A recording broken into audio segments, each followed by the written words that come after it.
พี่น้องเขาจะมาตัด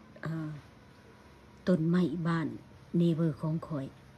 เครื่องเขาเจ้ามีหลายมีจักรบักใหญ่แล้วก็มาผู้หนึ่งก็ตัดผู้หนึ่งก็ค้นเขาอันปั่นเขามาซีนบดใบไม้บดต้นไม้นะพี่น้องตายจะเป็นเขาสบายตัดลงมาเมื่อเหลือแต่กระโตเห็นบ่ตอนนี้ยังเหลืออยู่กระโต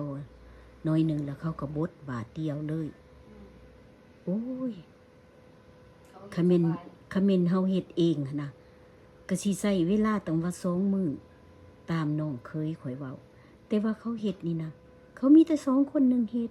เห็นบ่ผู้นี้ก็เอาขึ้นต้นมาซีนแล้วก็บดเป็นใบหมุนหมดเลยเด้แล้ววันนี้ผู้นั่นก็มีเป็นคนตัดข่อยนึกว่าเขาเจ้าเฮ็ดหยังข่อยเห็นเขาเจ้าเฮ็ดแล้วโอ้มีเวียกนักแต่ว่าก็สบายเห็นบ่พี่น้องใบไม้สิปิ้นนี่ปิวเขาอยู่ในรถตัวมันนั่นแล้วเขาก็สิกวาดขึ้นมากวาดขึ้นมาแล้วก็บดไปบดไปบดไปเบิ่งแหน่จะมีเน็ตสบายตามเขาเจ้าเว้าหั่นว่าบ่พอชั่วโมง2 ชั่วโมงก็แล้วได้ต้นไม้บักใหญ่ต้นไม้เฮือนเราตายต้นไม้เห็นบ่ต้นไม้ข่อยก็ตายคือกันก็สิตายคือกันก็สิได้เอาให้เขามาบดคือกัน